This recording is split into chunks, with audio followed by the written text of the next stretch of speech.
안녕하세요. 네, 오늘은 시편 4편 1절, 2절을 하겠습니다. 내 의 하나님이여 내가 부를 때 응답하소서. 곤란 중에 나를 너그럽게 하셨사오니 내게 은혜를 베푸사 나의 기도를 들으소서. 인생들아 어느 때까지 나의 영광을 받고 욕되게 하며 헛된 일을 좋아하고 거짓을 구하려는가. 아멘. 요즘에는 자기 PR 시대이죠. 그 자기의 재능을 가지고 자기를 뭐 여러 매체를 통해서 드러내는 것에 행복해하는 시대입니다. 어, 근데 여러분 하나님을 드러내면 더 행복해진답니다. 아멘이시죠? 네. 내가 어떠한 일을 하든지 그 어디서 있든지 하나님을 예배하고 하나님께 기도하는 자로 섰다라고 하는 것은 정말로 크나큰 행복이 아닐 수가 없습니다. 오늘도요 그 하나님의 부재에 관한 시인데요. 그것에 반박하는 시인데 표제에 보면요 다윗의 시 인도자를 따라 현악에 맞춘 노래 이렇게 되어 있습니다. 그러니까 다윗이 교회를 위해서 혹은 예배를 위해서 떠오른 영감 시를 이렇게 적어서 그 음악장에게 요즘 말로 말하면 성가 대장에게 혹은 찬양 인도자에게 준 그런 시라고 볼 수가 있습니다. 그래서 이제 우리가 하나님을 찬양할 때 그 주일날 이렇게 교회마다 이렇게 하나님을 찬양하는 소리가 여기저기서 들리는 일이 사실 귀한 일입니다. 그러니까 뭐 저 교회 크고 저 교회는 작고 이런 것을 상관하지 마시고 어쨌든 하나님을 드러내는 성도들 한 명 한 명 또 한 교회 한 교회가 정말 귀하구나라는 것을 저도 이 시편을 보면서 다시 한번 생각이 되어졌습니다. 여러분 그래서 이 다윗은 내 의의 하나님이여 내가 부를 때 응답하소서 이렇게 시작을 하는데요. 이 기도가 왜 이렇게 감사한 것이고 은혜롭고 찬양을 할 만하고 또 나의 영광인가라고 하는 것은요. 사실 여기 특별한 은혜가 있습니다. 뭐냐면 내 의의 하나님이여 라고 했을 때 다윗은 자기의 의가 아니라 하나님께 의를 공로를 돌리는 것이죠. 그러니까 기도를 할 수 있다고 해서 되는 게 아닙니다. 다윗은 항상 지나와서 고백을 하는 거지만 지나와서 이렇게 보면 자기가 어떻게 여기까지 왔는가 또 오면서 하나님을 끝까지 고백하고 그 하나님께 기도하고 또 하나님의 말씀을 묵상하고 그런 일들을 가만히 생각해 보니까 자기의 의지와 노력과 상관이 없었던 것 같아요. 하나님이 자기를 경건한 자를 내일도 하겠지만 3절에 있듯이 택하셔서 그렇게 당신을 드러내셨다. 나로 하여금. 그렇게 이제 지나와서 고백적으로 볼 수 있는 것이죠.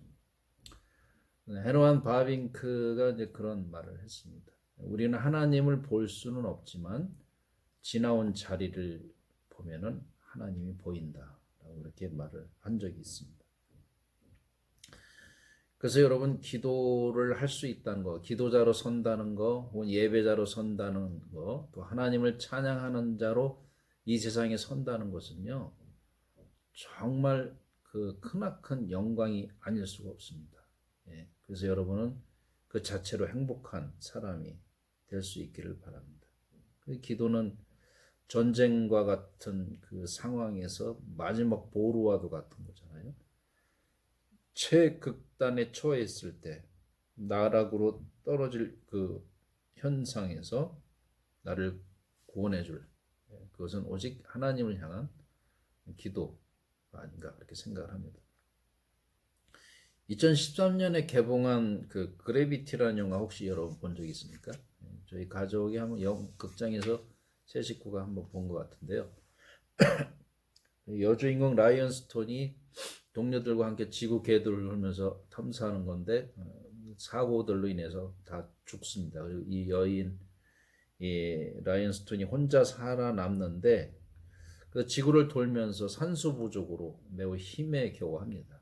그러면서 이 최극단에 도달했을 때 위기가 그런 대사가 아직도 잊혀지지 않습니다. 예. 뭐냐면 기도를 하고 싶은데 이 상황에서는 기도를 해야 되는데 기도를 배운 적도 없고 해본 적도 없다라는 막 울면서 그런 대사를 합니다.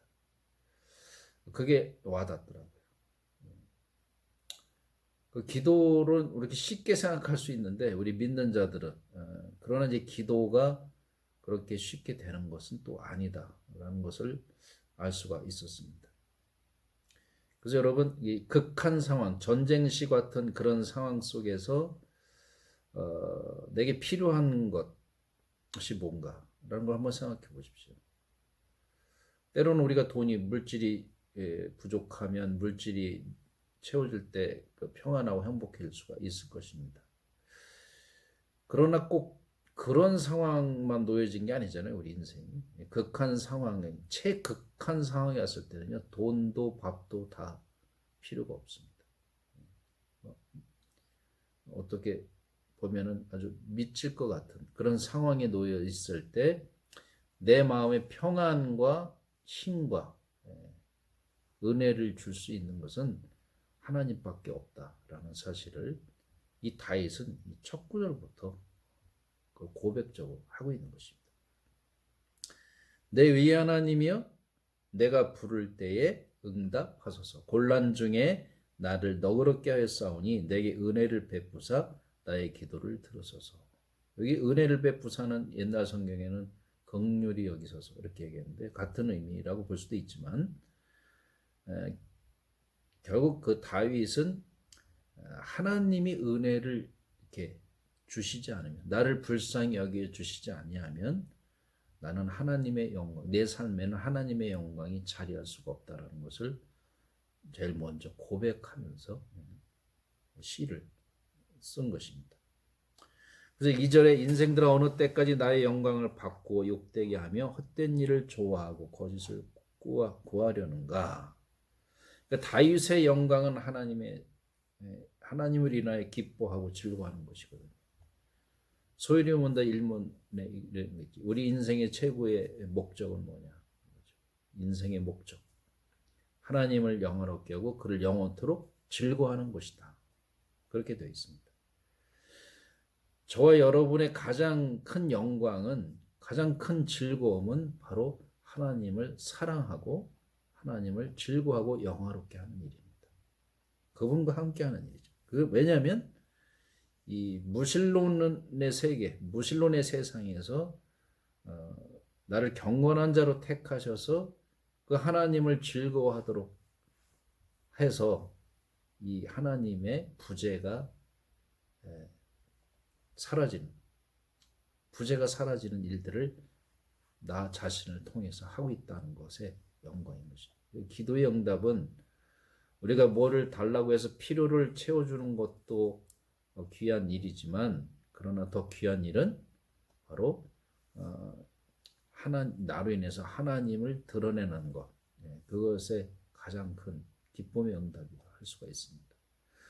그리고 이 성도로서 한 사람 한 사람 영혼을 귀하게 여긴다라는 것은 그 영혼이 구원받는 것에 대해서 감사하고 기쁜 일이지만 더 기쁜 일은 그 한 영혼 한 영혼이 이 세상에서 빛이 되어서 하나님을 드러내는 하나님의 존재를 드러내는 것에 그 성도 하나하나가 귀하다라고 말씀을 드릴 수가 있습니다. 그래서 이런 사람들은 극한 상황에서도 침착하게 되고 기도하면서 이겨나가고 원래 성향으로는 늘 불안하고 의심 많지만 그러나 하나님의 은혜가 왔다는 것을 확신하면서 자기의 성향과 상관없이 다른 사람의 모습으로 비춰지는 것이죠.